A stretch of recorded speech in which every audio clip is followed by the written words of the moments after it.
그 몸뚱이 평생 질리도록 봤으면 됐다고.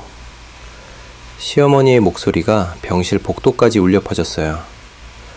연애객들이 모두 저희를 바라보더라고요. 어머님, 목소리 좀 뭐? 저 꼴로 언제까지 살 거야? 병원 뒤만 나가고. 저는 그 순간 정말 부끄러웠어요. 아픈 시아버지 앞에서 그런 말을 하시다니. 연지야, 미안하다. 시아버지가 떨리는 손으로 제 손을 잡으셨어요. 그 순간 시어머니가 다시 소리쳤죠. 미안하긴 뭘 미안해. 이제 그만 포기하라고. 하지만 그로부터 불과 사흘이 지난 후 시아버지가 임종을 앞두고 제 손에 쥐어주신 것은 작은 종이 쪼가리였어요. 이걸 꼭. 그 종이에 접힌 숫자를 본 순간 저와 남편은 새하얗게 질렸어요. 온몸에 소름이 돋으면서 주저앉을 뻔했거든요. 그 숫자가 뭘 의미하는지 그날까지 그 누구도 몰랐어요. 시아버지를 병신이라고 부르며 버린 시댁 식구들은 더더욱요. 하지만 그들이 알게 됐었을 때는 이미 모든 게 늦어버렸습니다. 여러분의 구독, 좋아요는 더 많은 사연을 만드는 힘이 됩니다. 오늘의 사연, 지금 시작합니다. 시퀀스 1 4천만 5천자. 안녕하세요. 저는 조현지라고 합니다. 간호조무사로 일하다가 지금은 요양보호사를 하고 있어요. 오늘 들려드릴 이야기는 제가 겪은 일 중에서도 가장 가슴 아팠던 겨울 이야기입니다. 2025년 초겨울이었어요. 제 남편 재석이와 결혼한 지 벌써 7년째였는데 그날은 정말 잊을 수가 없네요. 시아버지 진철 어르신이 췌장암 판정을 받으신 거였거든요. 병원에서 나오는 길, 재석이는 말이 없었어요. 저도 뭐라 위로할 말을 찾지 못하겠더라고요. 그런데 집에 도착해서 시어머니에게 말씀드렸을 때 그분의 반응은 제 상상을 뛰어넘었습니다. 가망이 있나? 없다는 거 아니야. 시어머니 윤경자 어머님은 찬 목소리로 말씀하셨어요. 마치 날씨 이야기하듯 담담하게 말이죠. 어머님, 그래도 최선을 다해보시죠. 아직. 최선, 그 몸뚱이로 최선이 뭐가 있겠어. 이미 평생 짐이었는데. 저는 깜짝 놀랐어요. 아무리 성격이 차갑다고는 하지만 남편 앞에서 그런 말을 하시다니요. 시아버지는 어릴 때 전쟁통에 소아마비를 앓으셔서 다리가 불편하세요. 그래서인지 어머님은 항상 시아버지를 부담스러워하셨거든요. 며칠 뒤 큰아들 도은 아주버님 댁에서 연락이 왔어요. 재석아, 와서 좀 보자. 재석이와 함께 아주버님 댁에 갔는데 거기서 본 광경은 정말 충격적이었습니다. 시아버지가 현관 앞 계단에 앉아 계신 거예요. 겨울 찬바람이 부는데 얇은 잠옷 차림으로 말이죠. 아버지, 뭘 하고 계세요? 재석이가 급하게 달려갔어요. 시아버지는 고개를 들지도 못하고 계셨어요. 그때 집 안에서 아주버님이 나오시더라고요. 야, 왔냐? 잘됐다. 이거 좀 해결해. 형님, 무슨 말씀이세요? 아버지 말이야. 더 이상 우리 집에서 못 계셔. 재석이의 얼굴이 굳어졌어요. 저도 순간 귀를 의심했죠. 형님, 아버지가 아프시다는 걸 아시잖아요. 아프니까 더 안 되는 거 아냐? 우리 수진이 고3인데 집에서 신음소리 들리면 공부가 되겠어. 그리고 아주버님은 잠깐 말을 멈췄다가 계속했어요. 솔직히 말할게. 저 모양으로 얼마나 더 살겠어. 병원비만 나가고 집안 분위기만 더 나빠질 텐데. 형님, 재석이가 소리쳤어요. 저는 그때 재석이가 그렇게 큰 소리 내는 걸 처음 봤거든요. 뭐, 틀린 말 했어. 현실적으로 생각해봐. 너희가 모실 수 있으면 모셔가고, 아니면 시설에. 시설이라니요. 제가 참을 수 없어서 끼어들었어요. 연지야, 내가 끼어들 일 아니야. 아주버님이 차가운 눈으로 저를 보셨어요. 그런데 그때 형님이 나타나셨거든요. 여보, 뭐 하는 거야? 빨리 처리하라고 했잖아. 아, 그래. 재석아, 아무튼 오늘까지만 하자. 내일부터는 정말 곤란하니까. 시아버지는 그 모든 말을 다 들으셨을 거예요. 그분의 어깨가 더 작아 보였거든요. 절뚝이는 다리를 부여잡고 일어서려 하시는데 저는 그 모습을 참아볼 수가 없었어요. 아버님, 제가 시아버지께 다가갔어요. 저희 집으로 가시죠. 제가 모시겠습니다. 시아버지가 저를 바라보셨어요. 그분의 눈에 눈물이 고여 있었거든요. 연지야, 괜찮으세요? 저희 집이 좀 좁긴 하지만 편하게 계실 수 있게 해드릴게요. 재석이도 옆으로 와서 아버지 팔을 잡았어요. 아버지, 우리 집으로 가시죠. 아주버님이 뒤에서 중얼거리는 소리가 들렸어요. 그래, 그럼 그렇게 해. 어차피 너희 몫이었으니까. 무슨 뜻인지 모르겠지만 그때는 시아버지를 모시고 가는 게 급했어요. 재석이가 아버지를 부축해서 차에 태우고 저는 간단한 옷가지들을 챙겨왔어요. 차 안은 조용했어요. 시아버지는 창밖을 보고 계셨는데 그분의 손이 계속 떨리고 있었거든요. 아버님, 괜찮으세요? 연지야, 미안하다. 무슨 말씀을 그렇게 하세요? 가족인데요. 가족이라는 말에 시아버지가 더 우셨어요. 저는 그때 깨달았거든요. 이분은 평생 가족 대접을 제대로 받아보지 못하셨다는 거요. 우리 집에 도착했을 때 눈이 내리기 시작했어요. 시아버지의 절뚝이는 발소리가 흰 눈 위에 찍혔습니다. 그 발자국을 보면서 저는 생각했어요. 이분을 끝까지 지켜드리자고 말이에요. 시퀀스 2 4천만 5천자. 저희 집은 전세로 사는 30평 아파트였어요. 방 2개에 거실 하나였는데 거실을 시아버지 방으로 만들어 드렸죠. 병원 침대는 너무 비싸서 못 들여놓고 대신 매트리스를 바닥에 깔고 푹신한 이불로 정성껏 깔아드렸어요. 시아버지는 처음에 많이 불편해하셨어요. 화장실 가실 때도 제게 미안하다고 하시고 밥 한 숟갈 드셔도 이런 것까지 해줘서 고맙다고 말씀하시곤 했거든요. 아버님, 그런 말씀 마세요. 당연한 거예요. 당연한 게 어디 있어? 연지야, 너는 정말 고마운 아이다. 그런데 평화는 오래가지 못했어요. 시아버지를 모신 지 사흘째 되는 날, 시어머니에게서 전화가 왔거든요. 연지야, 너 정신 나갔냐? 갑작스러운 전화에 저는 깜짝 놀랐어요.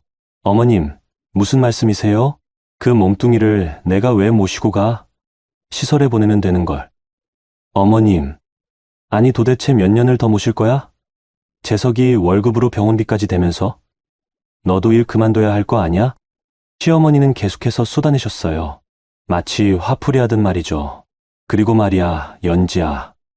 진철이가 죽으면 나눠 가져야 할 게 있어. 그런데 너희가 모시고 있으면 알지. 무슨 말씀인지 잘 모르겠어요. 유산 말이야, 유산. 그동안 생활비 명목으로 도훈이가 관리해왔는데 그게 만만치 않거든.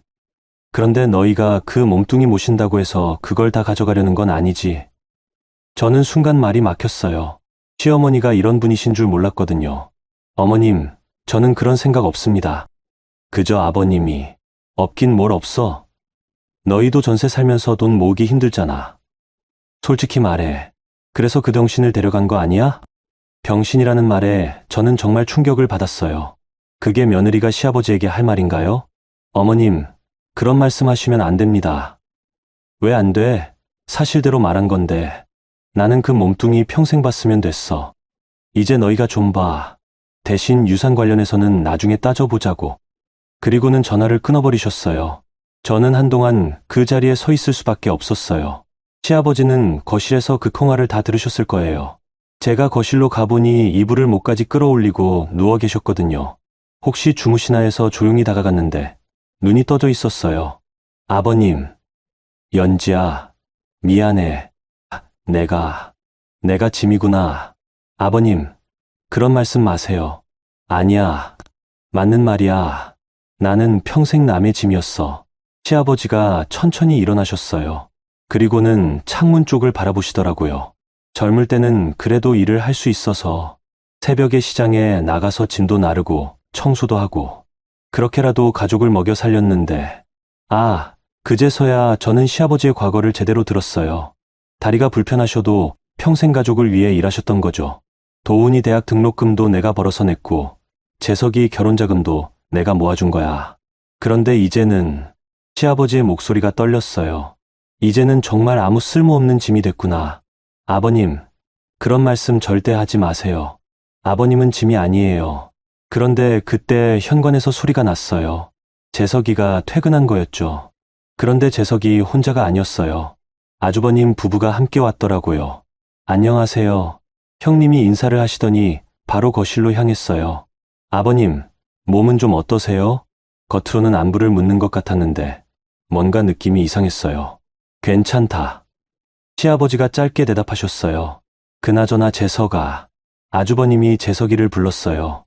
아버지 병원비는 어떻게 할 거야? 그리고 혹시 보험 같은 것도 있나? 형님, 그런 걸 왜? 아니, 당연히 알아야지. 우리도 도와줘야 할 거 아냐. 그런데 아버지 통장은 누가 관리하고 있어? 아주버님의 질문에 재석이가 당황하는 게 보였어요. 그건 아버지가 직접. 그럼 비밀번호 같은 건 아세요? 아주버님이 시아버지에게 직접 물어봤어요. 시아버지는 답하지 않으셨죠. 아버님, 혹시 예금이나 적금 같은 게 어느 정도 되는지 나중에 정리할 때 필요해서요. 형님도 거들었어요. 그제서야 저는 이분들이 왜 온 건지 알겠더라고요. 형님, 지금은 그런 이야기 할 때가 아니잖아요. 재석이가 조심스럽게 말했어요. 언제 할 거야? 나중에 정신 없어지면 더 어려워져. 미리미리 정리해두는 게 좋다고. 그래도 재석아, 형이 나쁜 마음으로 하는 말이 아니야. 현실적으로 생각해보라고. 그때 시아버지가 일어나셨어요. 절뚝거리며 안방으로 가시는 거였어요. 아버님, 어디 가세요? 제가 따라가려 했는데 시아버지가 손을 저으시며 말씀하셨어요. 혼자 있고 싶어. 그리고는 안방 문을 닫아버리셨어요. 아주버님 부부는 얼마 더 있다가 돌아갔는데 가면서 재석이에게 이런 말을 하시더라고요. 아무튼 나중에 이야기 좀 하자. 미리 알아둘 게 있으니까. 그날 밤 재석이가 처음으로 아주버님에게 화를 냈어요. 형님 대체 왜 그러세요? 아버지가 아프시다는데 돈 이야기만. 그게 현실이야. 재석아. 우리가 아무리 마음만 예쁘게 먹는다고 해서 병원비가 공짜로 나오냐? 그날부터 집안 분위기가 더 무거워졌어요. 시아버지는 말수가 더 줄어드셨고 재석이는 스트레스 때문에 잠을 제대로 못 이루더라고요. 저는 그 사이에서 어떻게 해야 할지 모르겠더라고요. 그런데 정말 모르겠더라고요. 가족이라는 게 이런 건가요? 사람이 아플 때 제일 먼저 돈 이야기를 하는 게 가족인가요? 시아버지가 접어두신 이불 위에 흩어진 약봉지들을 보면서 저는 다짐했어요. 적어도 저는 끝까지 이분을 사람으로 대해드리겠다고요. 시퀀스 3 4천만 5천자. 시아버지의 상태가 점점 안 좋아지고 계셨어요. 처음에는 스스로 화장실도 가시고 간단한 음식도 드실 수 있었는데 한 달쯤 지나니 거의 누워 계시는 시간이 많아졌거든요. 저는 요양보호사 일을 줄이고 시아버지를 돌봤어요. 하루에 2~3번씩 죽을 끓여드리고 물도 자주 갈아드리고 가끔 몸을 씻어드리기도 했죠. 처음에는 시아버지가 많이 민망해 하셨어요. 연지야, 이런 것까지. 미안해. 아버님, 괜찮다고요. 제가 이런 일 하는 사람인걸요. 시아버지는 어떤 때는 제 손을 꼭 잡으시면서 고맙다고 하셨어요. 그럴 때 저는 이 일을 잘하고 있다는 생각이 들었거든요. 그런데 어느 날 밤이었어요. 새벽 2시쯤인데 시아버지가 많이 아프다고 하시는 거예요. 열도 나고 숨도 가빠하시더라고요. 재석이와 함께 급히 응급실로 모셨어요. 다행히 큰 문제는 아니었지만 의사 선생님이 이런 말씀을 하시더라고요. 이제 집에서 돌보기는 힘들 것 같은데요. 좀 더 전문적인 케어가 필요할 거예요. 병원에서 나오는 길에 재석이가 말했어요. 연지야, 우리가 할 수 있는 데까지 해보자. 당연하죠. 포기하면 안 되잖아요. 그런데 집에 도착해서 시아버지를 모시고 들어가는데 시아버지가 갑자기 제 손을 잡으시더라고요. 연지야, 잠깐만. 네, 아버님. 서랍. 위쪽 서랍에 봉투가 하나 있어. 시아버지가 안방 서랍을 가리키셨어요. 저는 그쪽으로 가서 서랍을 열어봤어요. 정말 흰 봉투 하나가 있더라고요. 그걸 가져와. 봉투를 가져다 드렸더니 시아버지가 그 안에서 또 다른 봉투를 하나 더 꺼내시는 거예요. 연지야, 이걸 너희에게 주고 싶어. 첫 번째 봉투에는 사랑하는 막내 부부에게라고 적혀 있었어요. 두 번째 봉투에는 이름과 전화번호만 적혀 있더라고요. 아버님, 이게 뭐예요? 나중에 알게 될 거야. 그런데 연지야, 부탁이 하나 있어. 네, 말씀하세요. 첫 번째 봉투는 내가 죽은 다음에 열어봐. 두 번째 봉투에 있는 번호로 연락을 해. 그분에게 내 소식을 전해줘. 아버님, 그런 말씀 하지 마세요. 연지야, 나는 알아. 이제 얼마 안 남았다는 걸. 그런데 너무 걱정하지 마. 나는 나는 행복했어. 너 같은 며느리 만나서. 그날 밤부터 시아버지의 상태가 급격히 안 좋아졌어요. 의식도 가물가물하시고 음식도 거의 드시지 못하셨거든요. 저는 밤낮으로 곁에서 지켰어요. 사흘째 되는 새벽이었어요. 시아버지가 갑자기 눈을 뜨시더니 제 손을 찾으시는 거예요. 연지야, 있나? 네, 여기 있어요. 고마웠어. 정말 고마웠어. 시아버지가 제 손에 뭔가를 쥐어주셨어요. 그 2개의 봉투였어요. 부탁한다. 그리고는 조용히 눈을 감으셨어요. 저는 한참 동안 그 자리에서 움직일 수 없었어요. 정말 갑작스럽게 돌아가신 거였거든요. 재석이를 깨워서 함께 울었어요. 그리고 첫 번째 봉투를 조심스럽게 열어봤어요. 연지야, 재석아, 너희들 덕분에 나는 마지막에 사람 대접을 받으며 살 수 있었다. 이 돈은 내가 평생 모은 거야. 많지는 않지만 너희들이 써라. 그리고 2번째 봉투에 있는 분께 연락해라. 내 이야기를 해주면 알아들으실 거야. 고맙다. 정말 고맙다. 봉투 안에는 통장 하나와 도장이 있었어요. 통장을 확인해 보니 정말 놀랄만한 금액이었어요. 시아버지가 평생 모으신 돈이었죠. 연지야, 이걸 어떻게 해? 아버님 말씀대로 해야죠. 그리고 2번으로 연락해봐요. 재석이가 2번째 봉투를 보더니 고개를 갸웃했어요. 김만철. 이 이름 어디서 들어본 것 같은데. 저희는 그 번호로 전화를 걸어봤어요. 좀 이른 시간이었지만 한번 울어보는 거였죠. 몇 번의 신호음 후에 누군가 전화를 받으시더라고요. 여보세요? 나이 드신 남성의 목소리였어요. 안녕하세요. 혹시 김만철 씨신가요? 네. 그런데 누구세요? 저는 김진철 씨의 막내 며느리 조연지라고 합니다. 전화 너머에서 긴 침묵이 흘렀어요. 그러더니 갑자기 목소리가 떨리기 시작하는 거예요.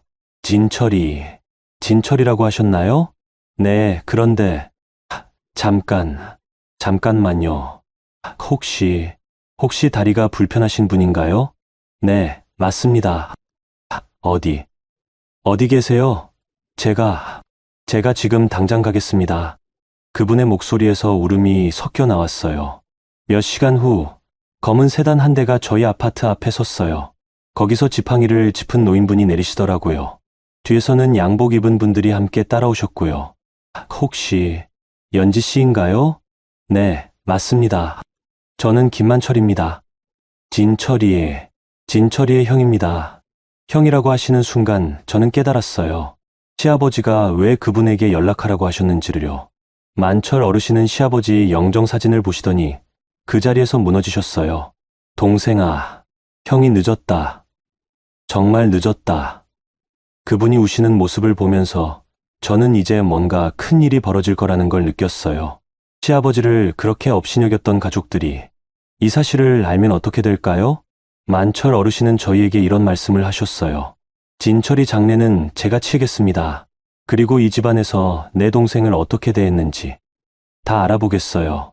그분의 목소리에는 평생의 후회와 함께 뭔가 무서운 결심이 담겨 있었어요. 시퀀스 4천만 5천자. 만철 어르신이 장례식장을 예약하신다는 말씀을 하시자 저는 좀 당황스러웠어요. 물론 고마운 일이었지만 갑작스럽게 나타나신 분이 모든 걸 주도하신다는 게 그래도 시아버지의 친형이시니까 따를 수밖에 없었죠. 장례식장은 시내에서 제일 큰 곳이었어요. 만철 어르신이 예약하시니까 특실로 배정해 주시더라고요. 저희는 그런 고급 장례식장에 와본 적이 없어서 좀 위축됐어요. 연지 씨, 재석 씨, 걱정하지 마세요. 진철이 장례만큼은 제대로 치러드리겠습니다. 만철 어르신의 말씀에 저희는 고개를 끄덕였어요. 그런데 문제는 다른 가족들이었죠. 장례식장에 빈소를 차려놓고 몇 시간 지났을 때 시어머니와 아주버님 부부가 나타났어요. 모두 검은 옷을 차려입고 와서는 마치 자기들이 상주인 양 행동하시더라고요. 어머니, 형님, 재석이가 인사를 했어요. 그런데 시어머니의 첫마디가 정말 충격적이었어요. 이게 뭐야? 왜 이렇게 큰 데서 장례를 치르고 있어?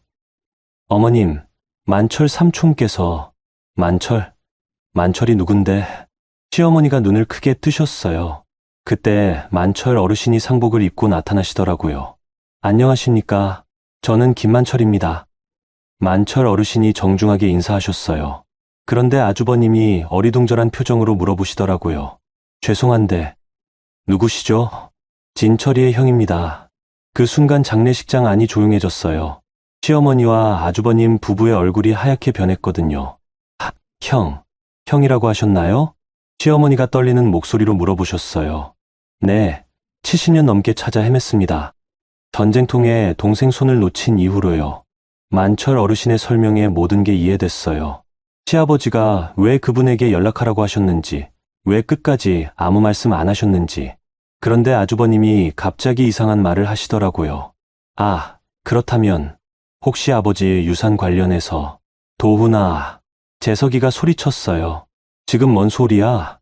아니, 현실적으로 생각해봐야지. 갑자기 친척이 나타났는데 아주버님의 말에 저는 정말 어이가 없었어요. 아버지가 돌아가신 지 하루도 안 됐는데 유산 이야기라니요.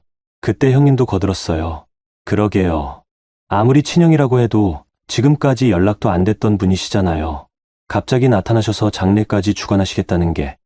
만철 어르신은 그 말들을 가만히 들으시더니 이렇게 말씀하셨어요.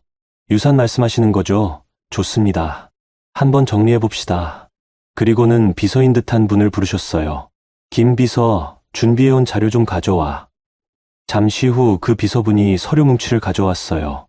여기 있는 것들이 진철이 명의로 된 모든 자산입니다.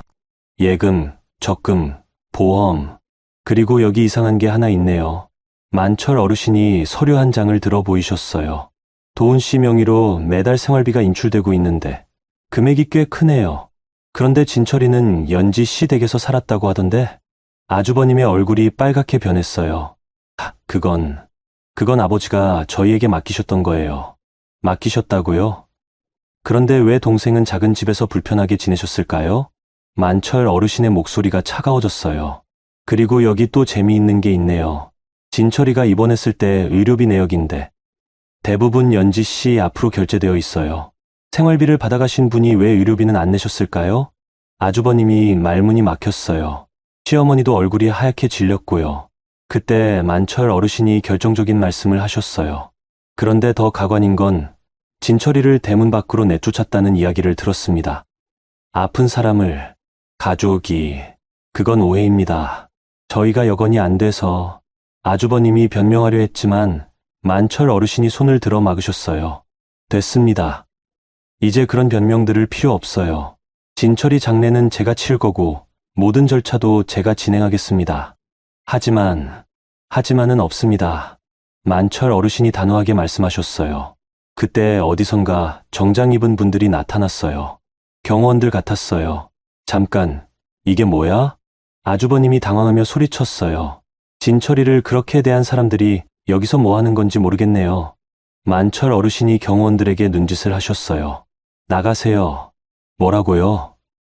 우리가 왜? 나가시라고 했습니다. 경호원들이 아주버님과 시어머니 쪽으로 다가갔어요. 아주버님이 소리치며 반발했지만 결국 밖으로 끌려나가게 됐어요. 이게 뭐야? 우리가 가족인데. 아주버님이 끌려나가면서 소리쳤어요. 하지만 장례식장 문은 닫혔고 다시 조용해졌어요. 만철 어르신이 저희에게 다가오셨어요.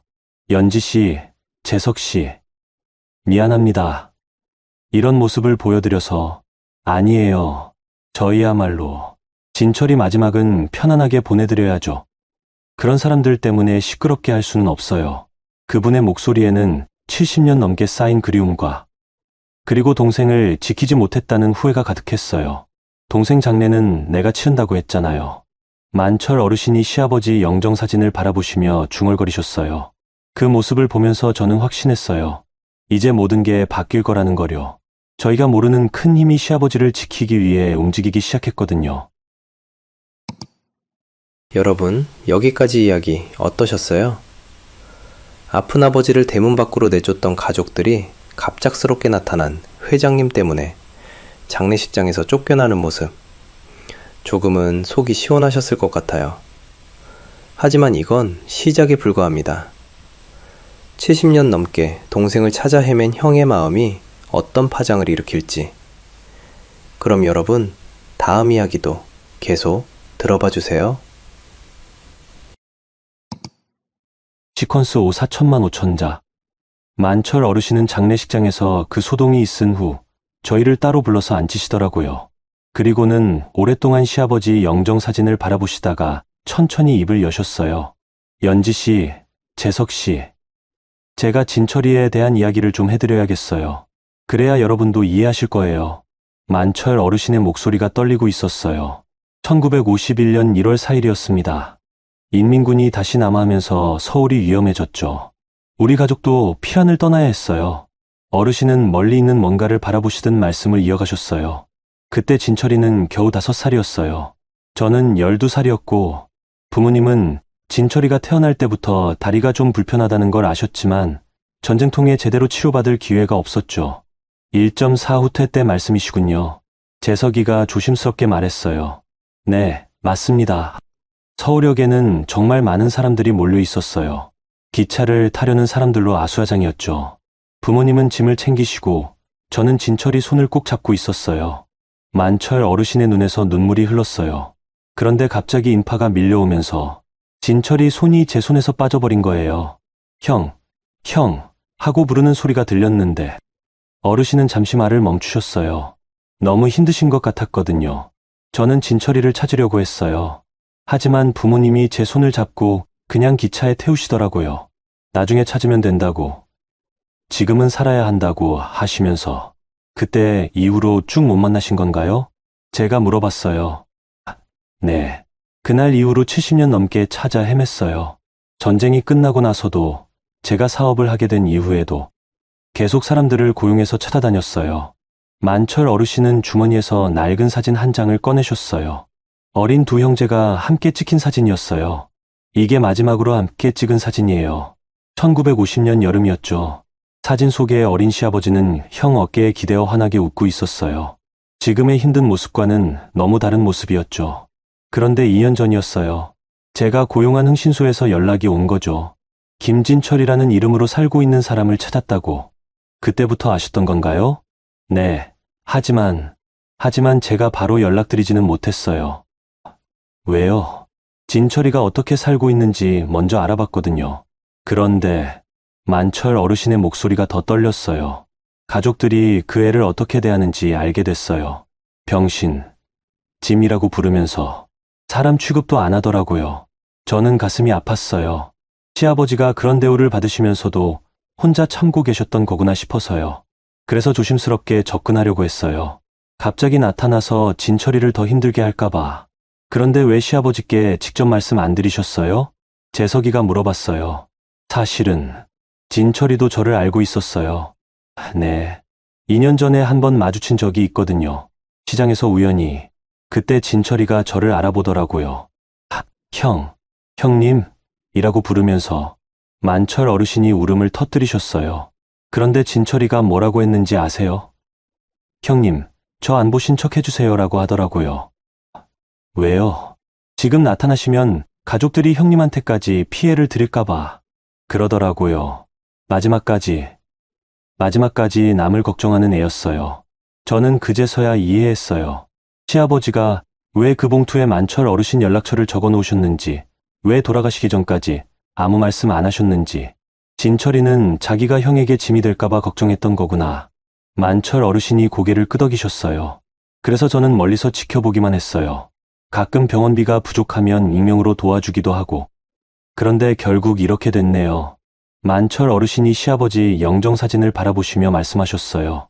진철아, 형이 미안해. 70년 전에 손을 놓친 것도 미안하고 2년 전에 내 말을 들어준 것도 미안하다. 그리고는 저희를 향해 돌아서셨어요. 연지 씨, 재석 씨, 제가 진철이한테 해주지 못한 것들 이제라도 갚고 싶어요. 진철이를 그렇게 대한 사람들한테는 반드시 대가를 치르게 하겠어요. 만철 어르신의 목소리에는 70년간 쌓인 그리움과 후회, 그리고 분노가 모두 담겨 있었어요. 그리고 진철이가 여러분에게 남긴 유언, 그것도 제대로 지켜지게 하겠습니다. 그때 만철 어르신이 비서를 부르셨어요. 김 비서, 변호사님께 연락해. 내일부터 본격적으로 시작하자. 네, 회장님. 그런데 어느 정도까지, 끝까지. 진철이를 버린 사람들이 어떤 대가를 치르는지 똑똑히 보여줘야 해. 저는 그때 느꼈어요. 70년 동안 동생을 찾아 헤맨 형의 마음이 얼마나 깊은지, 그리고 그 마음이 이제 어떤 힘으로 바뀔지를요. 장례식장 밖에서는 시어머니와 아주버님이 아직도 소리를 지르고 있었어요. 하지만 그 소리가 이제는 별로 무섭지 않았어요. 더 큰 힘이 저희 편에 생겼으니까요. 만철 어르신이 마지막으로 이런 말씀을 하셨어요. 진철아, 이제 형이 너를 지켜줄게. 누구도 우리 동생을 무시하지 못하게 하겠어. 그날 밤 저는 처음으로 편안하게 잠들 수 있었어요. 시아버지가 이제 정말 편히 쉬실 수 있을 것 같다는 생각이 들어서요. 시퀀스 6 4천만 5천자. 장례 다음 날 만철 어르신이 저희를 당신 댁으로 초대하셨어요. 강남에 있는 대저택이었는데 저희 같은 사람들이 와도 되나 싶을 정도로 웅장했어요. 응접실로 안내받았는데 거기에는 정장을 입은 분이 기다리고 계셨어요. 안녕하세요. 저는 김 회장님 전담 변호사 이정민입니다. 변호사님이 정중하게 인사하시더니 테이블에 서류를 펼쳐놓으셨어요. 오늘 모신 이유는 고인의 유언 집행과 관련해서 몇 가지 정리할 것들이 있어서입니다. 만철 어르신이 저희 옆에 앉으시며 말씀하셨어요. 연지 씨, 재석 씨, 진철이가 남긴 유언장 말이에요. 법적으로 완벽하게 보호받을 수 있도록 하겠어요. 변호사님이 첫 번째 서류를 가리키셨어요. 먼저 고인의 전체 재산 목록입니다. 예금이 3억 2천만 원, 적금이 1억 8천만 원, 그리고 보험금이 5천만 원입니다. 저희는 그 금액을 듣고 깜짝 놀랐어요. 시아버지가 그렇게 많은 돈을 모으고 계셨던 거예요. 문제는 여기에요. 변호사님이 다른 서류를 보여주셨어요. 지난 2년간 김도훈 씨 명의로 매달 200만 원씩 인출되고 있었습니다. 명목은 생활비였는데, 생활비라고 했지만 실제로는 아버님이 연지 씨 댁에서 지내셨죠. 만철 어르신이 차갑게 말씀하셨어요. 네, 그렇습니다. 더욱이 의료비는 모두 연지 씨께서 부담하신 것으로 확인됩니다. 저는 그제서야 아주버님이 왜 그렇게 유산에 관심을 보였는지 알겠더라고요. 그리고 여기 더 문제가 되는 부분이 있습니다. 변호사님이 또 다른 서류를 꺼내셨어요. 고인을 집에서 내쫓은 날의 CCTV 영상을 확보했습니다. 또한 그날 있었던 대화 내용도 목격자들의 증언으로 확보했어요. 영상을 보는데 정말 참혹했어요. 아픈 시아버지를 대문 밖으로 밀어내는 아주버님의 모습, 그리고 그 뒤에서 짐이라고 말하는 시어머니의 모습까지. 이런 증거들이 있으면 유언 무효화 시도는 원천 차단할 수 있습니다. 만철 어르신이 제 손을 잡으시더라고요. 연지 씨, 혹시 마음에 부담 갖지 마세요. 이건 정당한 권리예요. 하지만 너무 많은 돈이에요. 많긴요. 진철이가 평생 모은 돈이에요. 자기는 제대로 써보지도 못하고. 어르신의 목소리가 또 떨렸어요. 그리고 연지 씨, 이건 단순히 돈 문제가 아니에요. 진철이의 존엄성을 지키는 일이에요. 그때 변호사님이 또 다른 이야기를 꺼내셨어요. 사실 어제 김도훈 씨 측에서 연락이 왔습니다. 유언장 효력에 대해 이의를 제기하겠다고 하더군요. 이의 제기라뇨? 재석이가 깜짝 놀랐어요. 고인이 정신적으로 온전하지 못했다는 주장을 하려는 것 같습니다. 말도 안 돼요. 아버지는 마지막까지 정신이 멀쩡하셨는데, 물론 그들의 주장은 근거가 없어요. 하지만 절차상 대응은 해야 합니다. 만철 어르신이 일어서시더라고요. 좋아요. 그들이 그렇게 나온다면 우리도 준비하자고. 회장님, 어떻게 하시겠습니까? 진철이를 어떻게 대했는지 세상 사람들이 다 알 수 있게 하세요. 더 이상 숨길 필요 없어요. 변호사님이 고개를 끄덕이셨어요. 알겠습니다. 그럼 언론에도 공개하겠습니다. 장애가 있는 아버지를 내쫓은 가족과 그분을 끝까지 모신 막내 며느리의 이야기로 만들면 연지 씨 괜찮으시겠어요? 만철 어르신이 저에게 물어보셨어요. 저는 잠깐 고민했어요. 이런 일이 알려지면 저희 산도 많이 바뀔 테니까요.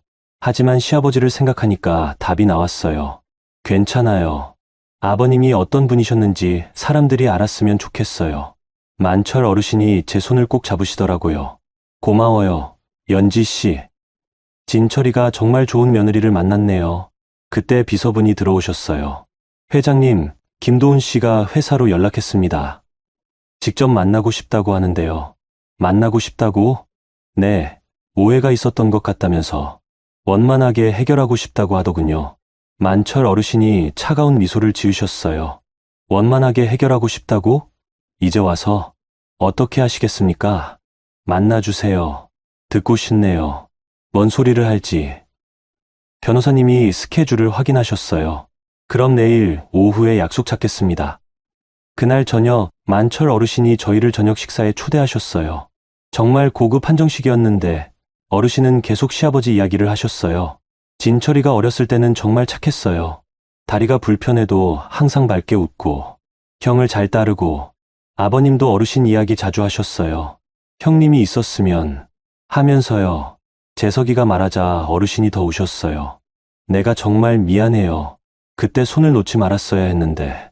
어르신, 그건 어르신 잘못이 아니에요. 전쟁통이었잖아요.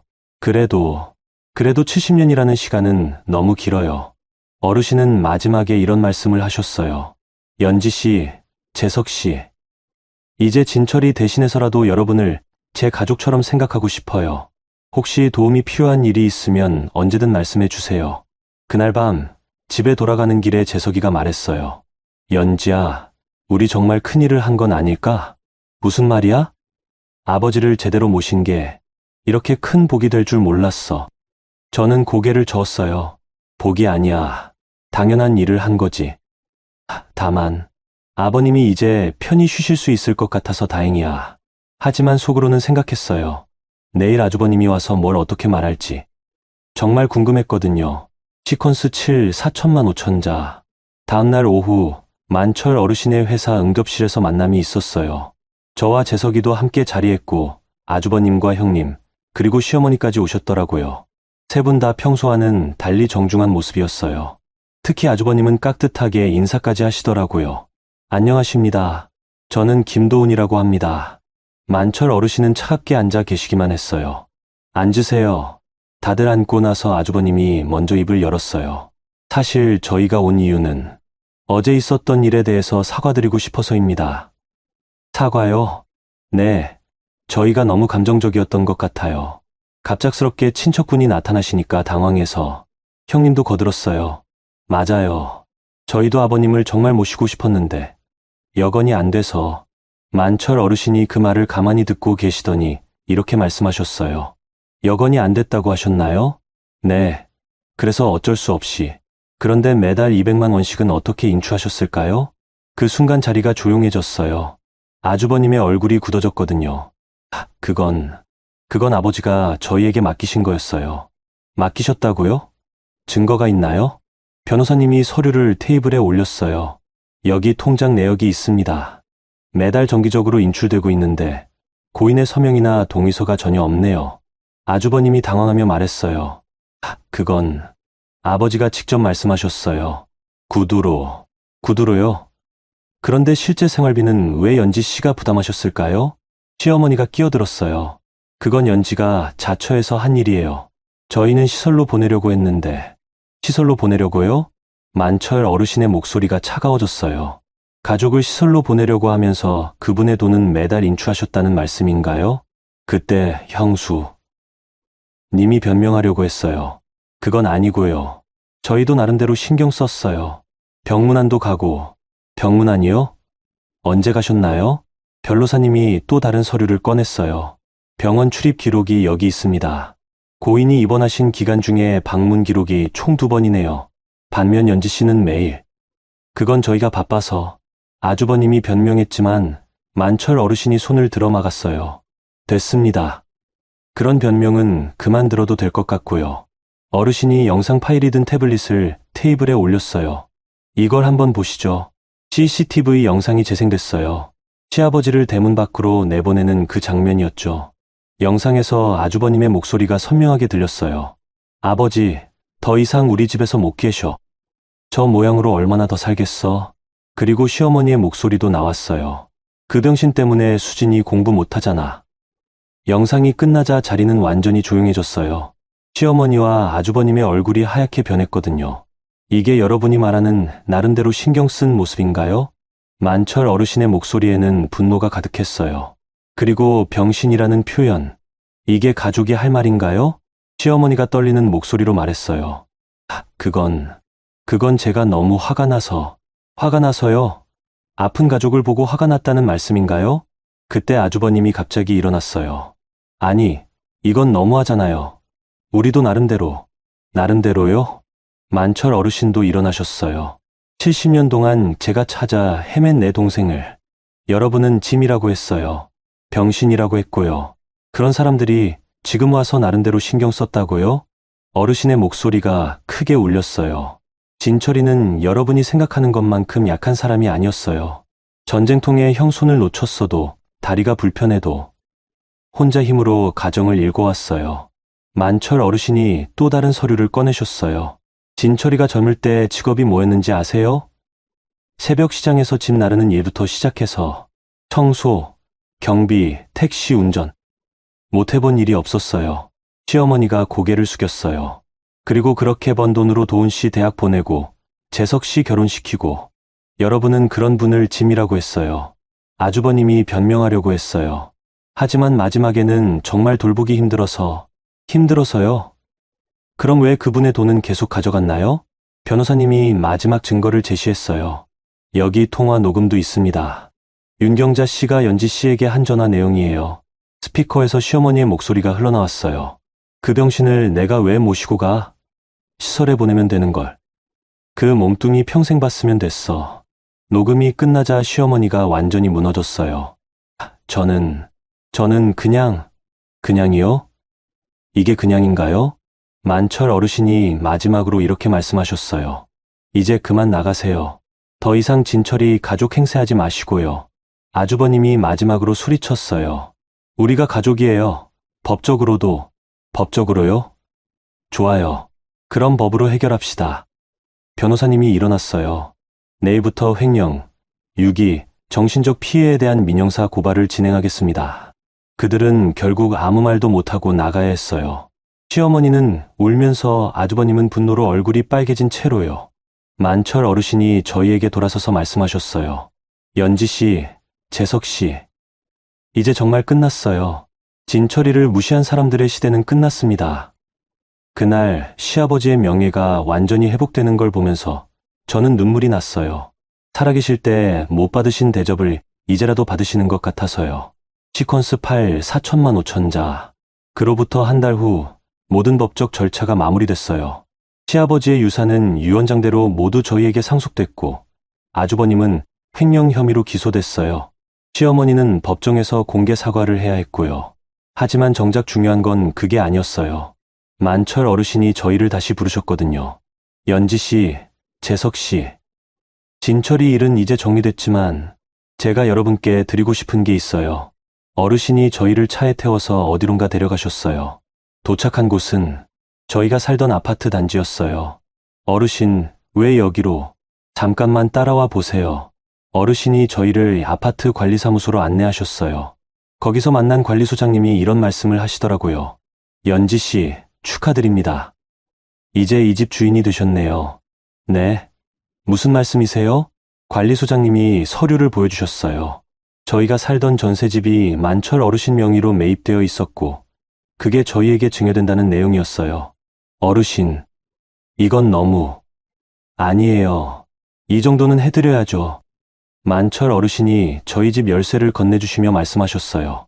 진철이가 평생 집 한 채 제대로 가져본 적이 없잖아요. 대신 여러분이 가지세요. 저는 눈물이 터져 나왔어요. 어르신, 정말 감사해요. 감사하긴요. 제가 더 감사하죠.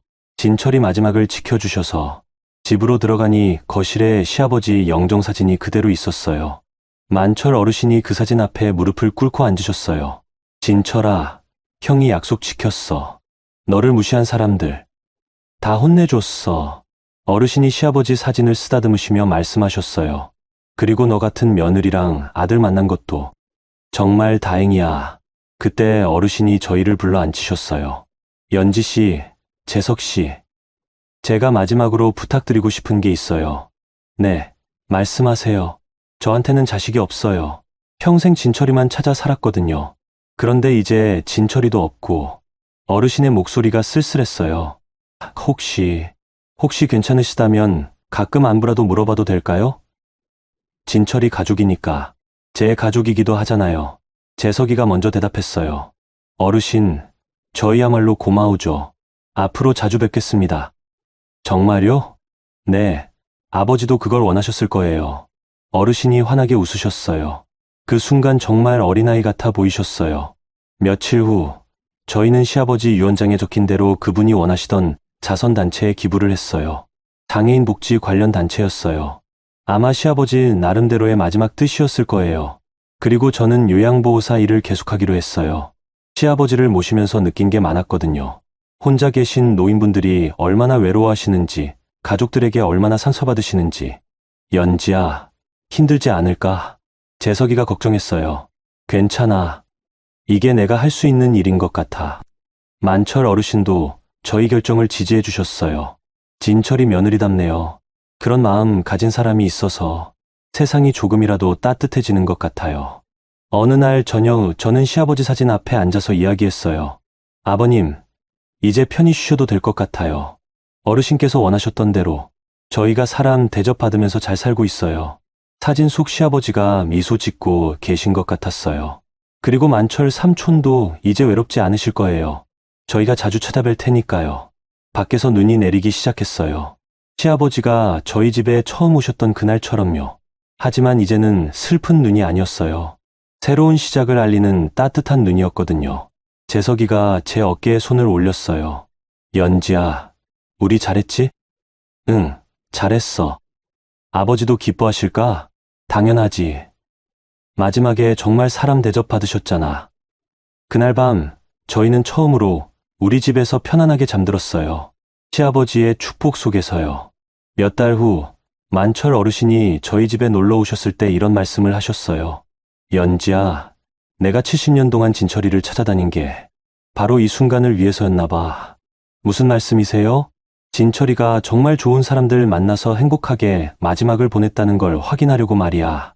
어르신이 시아버지 사진을 바라보시며 말씀하셨어요. 이제 진철이도 마음 놓고 쉴 수 있을 거야.